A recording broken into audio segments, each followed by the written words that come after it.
Hey, loves.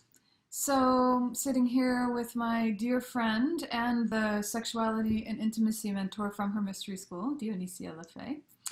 And we are ourselves, personally, I would say, entering the summer of love and welcoming you to join us.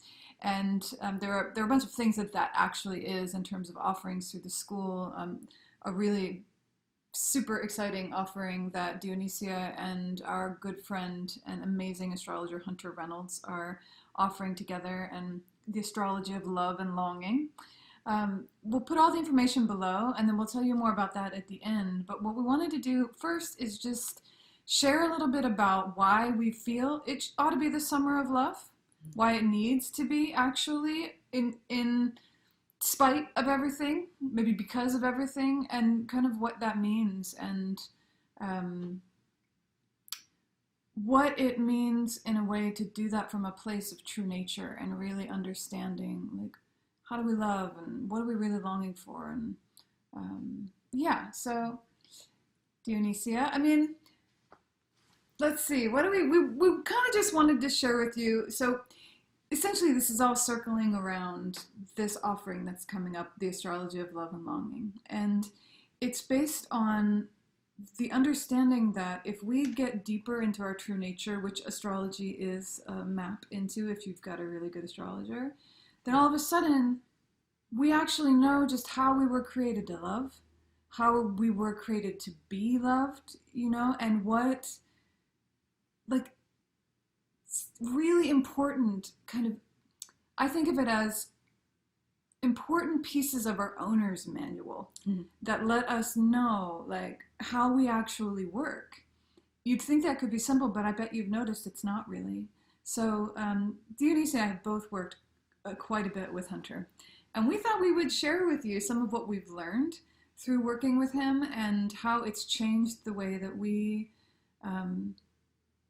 open to intimate relationships and understand our own longings. Do you want to? Sure. Yeah. Yeah.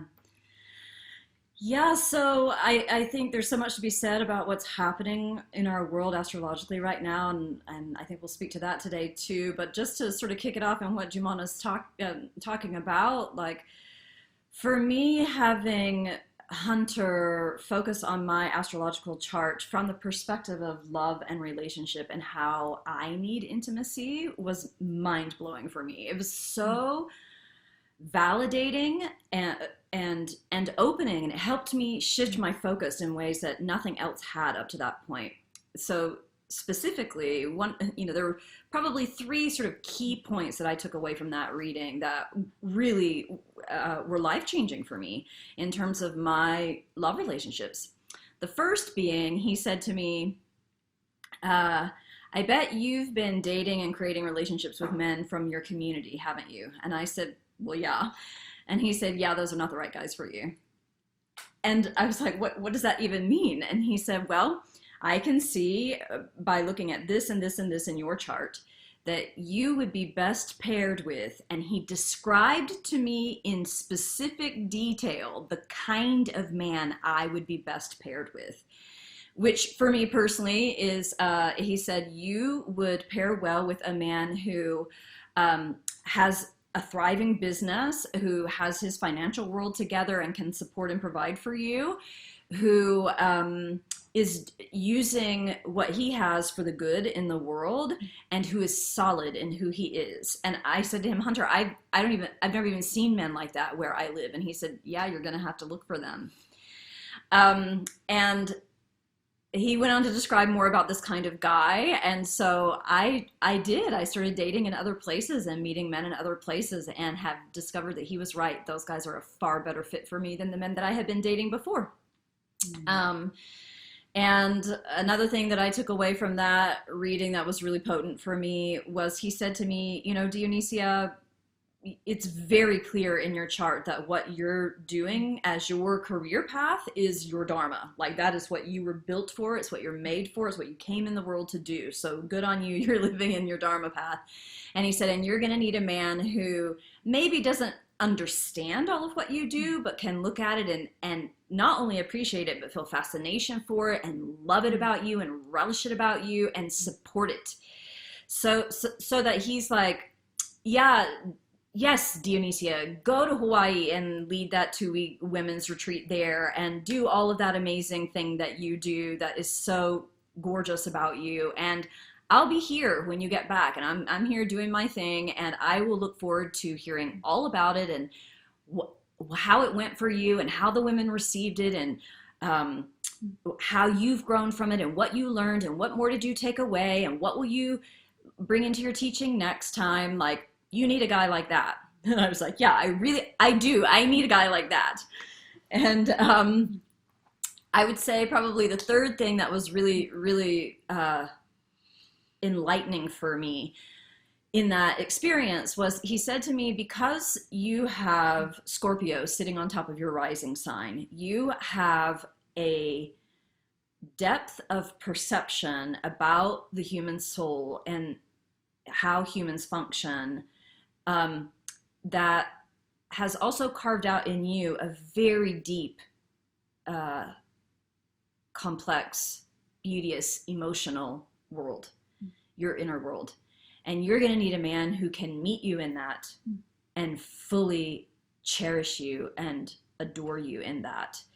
And it's going to create such depth of intimacy between the two of you that you're going to need those 2 week retreats away for the relationship to have enough space for the two of you to breathe and be able to come back together and continue to maintain that level of intimacy. And I was like, yes, yes, yes to all of that. I want all of that. And he was like, all right, well, then here's the kind of man you need to be looking for to be able to get it.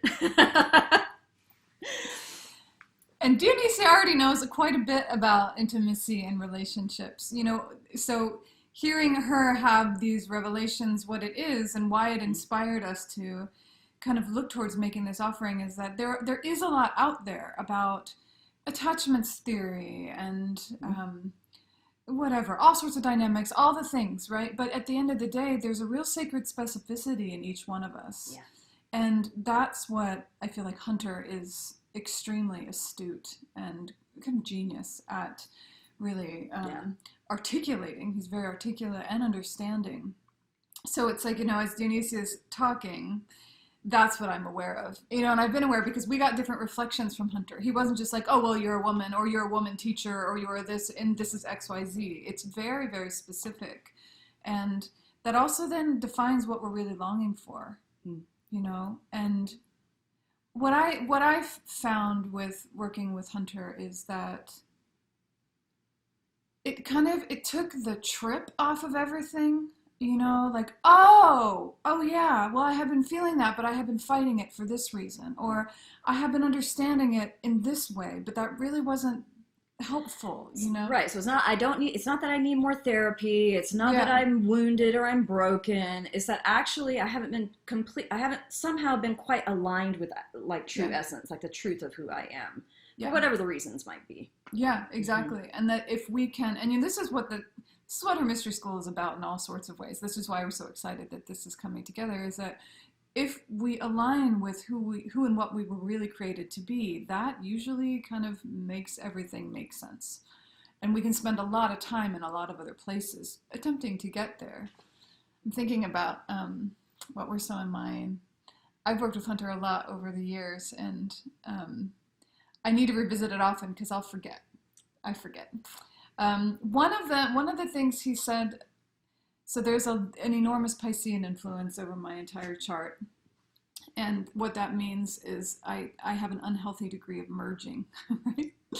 And so, and a kind of a tendency to over-attune to others. It's why I can do what I do, but in partnership and intimacy, what I actually need is someone who will attune to me and meet me in silence and not ask any more of that capacity in me, because I'm not always the best at turning it off, if that makes sense. So there's a way that, all the other things, there's a deep need in me for that kind of sanctuary and refuge with a partner, and to be met in silence, right? It's, it's like Dionysia, to be met in this kind of like emotional depth that she has. There's a different quality to the kind of silence and depth that I need to be met in, and I can feel it in us. And I yeah, and there's that there again is the specificity, right? Another thing Hunter told me is that I will collude with addicts. Dang. Yeah, which explains a lot. But that, you could say there's a lot of reasons maybe why it's not always advantageous or healthy to be in relationship with an addict. But specifically for me, I actually collude, meaning I kind of won't see it. It'll be it's an interesting thing that I do in order to kind of unconsciously validate the addiction. And there are all the reasons for that, but it was helpful for me to just also kind of spot that. And that's one of the things that Hunter is also kind of ruthlessly, he's got the sword, so but if you allow it to be, it's very liberating. Like, oh yeah, that's right, I'm a colluder, I collude. The other thing he called me out on is idiot compassion. That is so him. Yeah. Which is this thing of it's just like bleeding hard. Oh, I love you, da, da, da, but like really nothing's happening, and it's not really love. It's just, again, it's just collusion. It's just enabling. It's just whatever it is, but it's not. And to look at it from a lens of true nature or astrological makeup, dharma, all these things means that it doesn't become like a psychological issue. Yeah. It's kind of about, oh, I see. I was made this way. And therefore, in an intimate partnership, these are the trouble spots. This is what I'm going to have to work with. And this is what I'm going to have to be careful of. And this is what I'm really going to need in order to thrive and rest into this. And it's a huge relief, right? To have a way of navigating through all of that. Yeah. Yeah, I'm thinking about like one of the trouble spots out of that reading that became it was that thing that you can do, Dionysia, where you can see into people's souls so easily and you can read people and help them evolve. That's your gift. But in relationship and intimate partnership, what tends to happen is that you see a man's potential even when he cannot. And so he's not living into his potential, but you're still seeing him as that because you're seeing the truth of him. You're seeing his soul. But if he's not living into it, it's never going to work for you. And so therefore go date those guys who are living into it. Yeah, exactly. And I'm guessing that some of this for sure you're going to relate to inside of your own being, and one of the reasons why we're making this the summer of love is that there's a way that intimate relationships right now are getting crushed in the heaviness and intensity and chaos of everything that's happening in the world. And it's almost like there's a way that that's suffering and kind of, in some ways, I think being neglected or maybe not even understood to be quite the incredible medicine that it really wants to be at this time. Actually, that is the place that we need to be focusing in a big way, because the love and the connection that we're sharing intimately is what's going to get us through and what is also going to actually change the world. It's going to come from the inside. That's right. And it's going to come from us actually generating love in our lives and letting that ripple out. But, it's not always an easy thing to do, is it?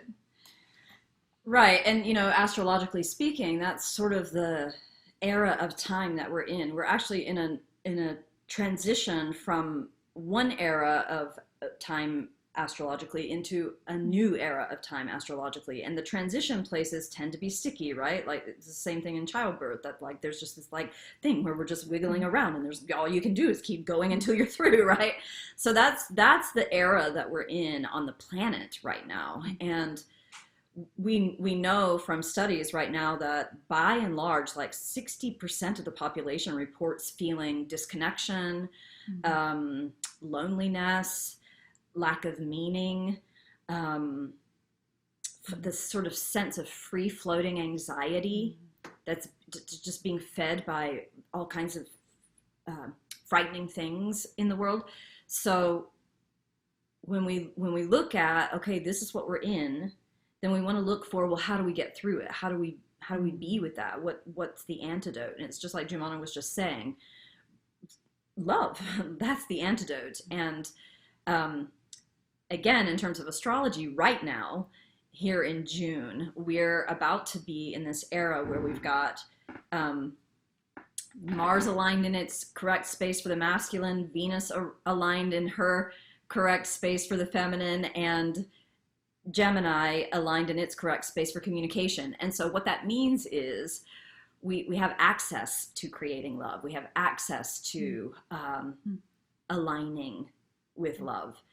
And that happens, love happens when we can love all kinds of people, right? But wouldn't it be wonderful to find somebody who's actually a match to your true nature and have a love that can thrive and sustain and be a beacon of light and hope in the world in these times? Yeah, and to support you in whatever your dharma is. I mean, that's the whole point. If you get closer and closer to your true nature and let love come and meet you there, all of a sudden you actually have what you need in order to really face and move into all that the world is asking. So the astrology of love and longing, that's what we've brought into being. And that is, it's an opportunity to work with Hunter and Dionysia together. I think of it, you can tell them more about it, I think of it as almost an initiatory experience where, you know, there's an opportunity to work with Hunter, get clearer about true nature, what is moving, exactly all the things we're talking about, the sacred specificity. And then to take that understanding into deep feminine sensibility and deep feminine movement. How then do you walk with that? You know, there's something about, for me, about having it be this initiatory moment to be like, okay, I want to understand, and now I want to change the way I'm doing things as a result, rather than I understand, but I'm not really, you know, and then where does that go? Right. But then what do I do with that? Yeah. Right. Yeah. So, you know, the way that the astrology of love and longing works is that you'll first have a reading with Hunter that will give you insight into your true nature, just like what Juman and I have been describing about the insights that we gathered from that. And then you'll have a session with me where we're going to work on looking at what kinds of patterns, romantic patterns, intimacy patterns you have that are perpetuating your pain points, and how to shift those into new behaviors that will highlight your true nature, will highlight what will build love for you. So if you're single, this is a really wonderful way to sort of get a handle on where are you and how to look at where you want to go next. Like, who would you be dating that would then take you into this expression? If you're already partnered, this is a really wonderful way to deepen your partnership by understanding yourself better and the dynamics that are happening in your relationship, and then having some guidance and some support around the shifts that you can make because relationships can change just with one person making shifts. So if you're single, you're going to be sending all of your astrological, your birth information to Hunter for the reading. And if you're partnered, you can send the information for both of you and he'll read your charts together for you. And then, you know, you're going to have your session with me where we're going to look at all of that. You're going to be able to tell me what Hunter is saying. Hey, this is your true nature according to what I'm looking at. And then I'm going to be able to help you make whatever changes and shifts you need to make in, you know, your behavior patterns, your ways of seeing things and looking at things to be able to move towards that alignment with who you really are. It's pretty exciting, this whole offering. I feel really, just from having worked in the school for so long, and I'm aware of how much we kind of ache around our longings and how much, I just deeply respect and treasure how resilient we are at because we want, you know, we know we're here to love. And the amount of resilience that I see in everyone around me in order to like get back up and keep trying to understand and keep trying to meet each other and keep trying to find each other and keep trying to love, like I'm really excited to support that in a way that I feel like is going to make a significant difference, you know, and really kind of change the game of how it's even being approached, right? So that's the astrology of love and longing, and you are welcome to check it out down below in the newsletter or in the link if you're watching this on YouTube. Anything else that we would like to close with? I was just saying to Dio before we started that I wish there was an app and the app was, what would Hunter say and what would Dio do? So that I could just turn it on, because that's a lot of what, in the school we joke a lot that there should be a bumper sticker that says, what would Dio do? Because of how often, how often she's the one that's like, oh yeah, I understand that. Do this. And how often then it changes everything. So I'm stoked for you to have this opportunity. You can reach us at support at Her Mystery School with any questions. And I think the last thing I would add is that Hunter's also very excited about this. Like, he and I have had some really amazing conversations. We're both so clearly aligned around the purpose of this and the capacity it has to really generate more love in our world, which benefits all of us. Yes. Blessed be. Blessed be.